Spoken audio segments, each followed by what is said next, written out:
তাপস সাহেব, এই যে ট্রাইব্যুনাল তৈরি হয়েছে, 19টি ট্রাইব্যুনাল তৈরি হয়েছে বলে ঘোষণা করা হয়েছে, এটা কি কলকাতাতেই কাজ করবে? এবং এই যে যে পরিস্থিতির মধ্যে রয়েছে এবং 40% করে নাম প্রায় বাদ যাচ্ছে বলেই এখনো পর্যন্ত মনে করা হচ্ছে, সংখ্যাটা অনেক, সেই মানুষরা কিভাবে পৌঁছবেন ট্রাইব্যুনালে, কিভাবে, কি এই মুহূর্তে অবস্থা রয়েছে? ইলেকশন কমিশন হোক বা সিইও অফিস হোক, তারা এখনো কোনো ফিগার দিতে পারেনি, অফিসিয়াল কোনো ফিগার নেই যে 60,06,845 মধ্যে কত ডিসপোজ হয়েছে, কত অ্যাকসেপ্ট হয়েছে, কত ডিলিট হয়েছে। এই ফিগার ইলেকশন কমিশন ইচ্ছাকৃতভাবে দিচ্ছে না। এই নয় যে তাদের কাছে নেই, তাদের কাছে ফিগার রয়েছে, অবশ্যই রয়েছে। এত বড় কাজ চলছে, জাস্ট একটা ল্যাপটপ নিয়ে বসলেই ফিগারটা বলে দেওয়া যায়, কিন্তু তারা বলছেন না। কেন বলছেন না? ওই 40% এইটা ওটা, এটা তো একটা অ্যাবসোলুট ফিগার হবে। এরকম অ্যাবসোলুট ফিগার বলেছিলেন, ইলেকশন কমিশন বলেছিল, সিইও নিজে বলেছিলেন, সুপ্রিম কোর্টে অ্যাফিডেভিট দিয়ে বলেছিল, যদিও পরে ওই ফিগার 10 লক্ষ বেড়ে গেছিল, 60,06,845 বা 645 এরকম। এর মধ্যে জাস্ট এমনি কথা কথা বলছে 37 লক্ষ ডিসপোজ হয়েছে, 4টে সাপ্লিমেন্টারি লিস্ট পেরিয়ে গেছে, 40% ডিলিটেড, বাকিরা অ্যাকসেপ্টেড হয়েছে। এইটা তো প্রথম জিনিস, যে ট্রান্সপারেন্সির অভাব। কেন করছে এটা? আর লুকোচুরি খেলা না করে কেন করছে ইলেকশন কমিশন বা সিইও অফিস, সেটা আমরা সবাই জানি, সবাই বুঝি, পশ্চিমবাংলার মানুষ পরিষ্কার হয়ে বুঝে গেছে। নাম্বার 2, যে কথাটা অনেকের কাছে জানা নেই, আমি একটা কথা বলি আপনাদেরকে, যদিও কোনো প্রমাণ বা কিছু দিতে বললে আমি পারবো না। 21শে ফেব্রুয়ারি একটা ডেট ছিল, তারপরে আমরা একটা প্রোগ্রাম করেছিলাম, আমি ওইখানে কিছু তথ্য দিয়েছিলাম।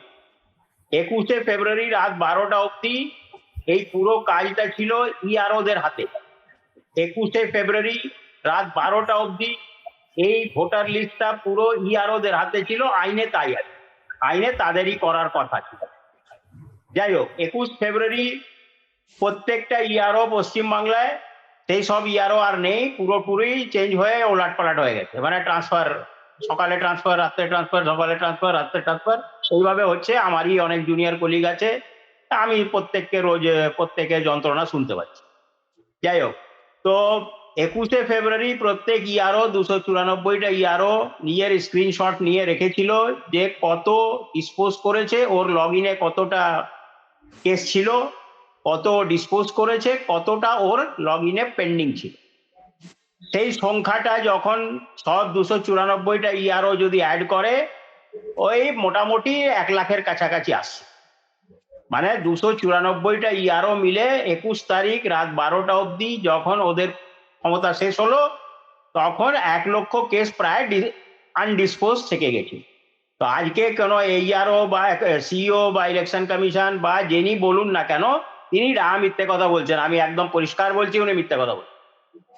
60 লক্ষ নাম 22 তারিখ সকালে হঠাৎ করে সব আবার ঢুকিয়ে দেওয়া হলো, pending for review, recent for review, এই কমেন্ট দিয়ে 60 লক্ষ নাম আবার ব্যাক করে দেওয়া হলো। ওইটাই আন্ডার অ্যাডজুডিকেশন বলা হচ্ছে।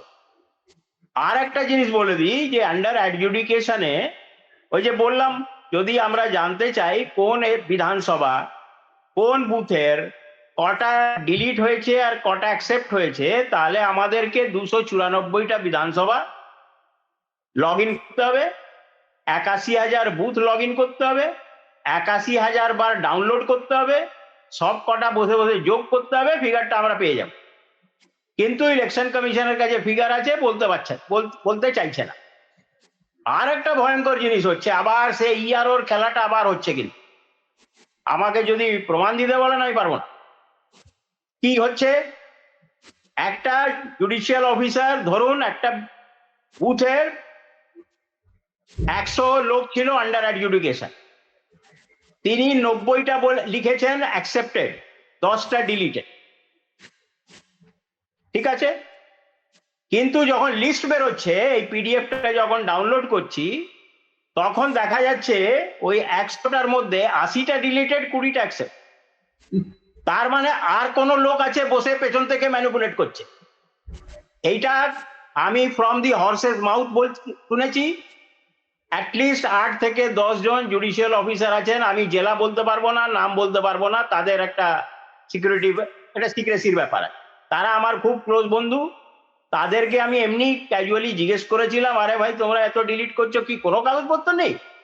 বললো, আরে কি বলবো, আমরা তো ডায়েরিতে নোট করে রাখছি কোন বুথে কটা কেস এসেছিল আমার কাছে, কটা আমি অ্যাকসেপ্টেড লিখলাম, কটা ডিলিটেড লিখলাম। পরের দিন যখন ডিলিটে সাপ্লিমেন্টারি লিস্ট চেক করছি, সেটা দেখছি 3 গুণ 4 গুণ হয়ে যাচ্ছে। তার মানে কেউ না কেউ বসে ম্যানিপুলেট করছে। কে করছে সবাই জানে, তার কাছে এই ক্ষমতাটা আছে।